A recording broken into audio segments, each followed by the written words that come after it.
ఎంత నిద్ర అవసరము, రాత్రి నిద్రకి పగల నిద్రకి ఏమన్నా తేడా ఉందా?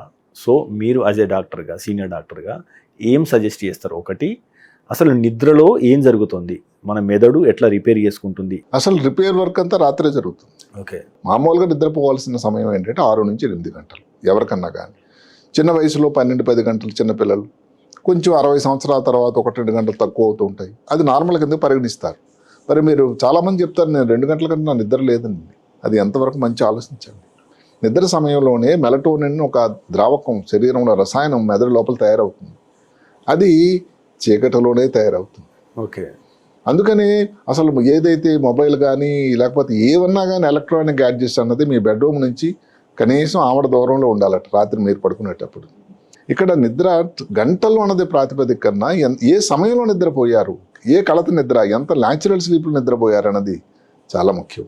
మీరు మధ్యాహ్నం నిద్ర గురించి అడిగారు. మధ్యాహ్నం ముద్ర అన్నది ఆఫ్టర్నూన్ న్యాప్ అని ఒక మాట. అదేమిటి గంటలు కొలది కాదండి, గమనించండి.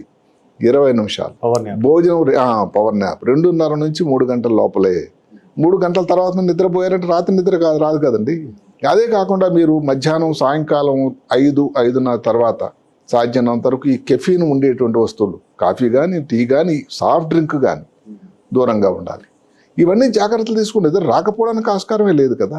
సో ఈ మెలటోనిన్ ఓన్లీ రాత్రి మాత్రమే విడుదలవుతుందా? మధ్యాహ్నం సాఫ్ట్వేర్ ఎంప్లాయీస్ డిమ్ చేసుకుని రూమ్లో పడుకుంటే మెలటోనిన్ విడుదలవుతుందా? సో క్వాలిటీ విషయంలో తేడా ఎట్లా ఉంటుంది? క్వాలిటీ అనేది ఎప్పుడైనా కానీ రాత్రి మీదే దాని తాలూకు తయారీ. అందువల్ల ఏమిటంటే అది రాత్రి మామూలుగా 12 గంటలప్పుడు 11 అప్పుడు మొదలై 4 వరకు ఉంటుంది అని శాస్త్రం.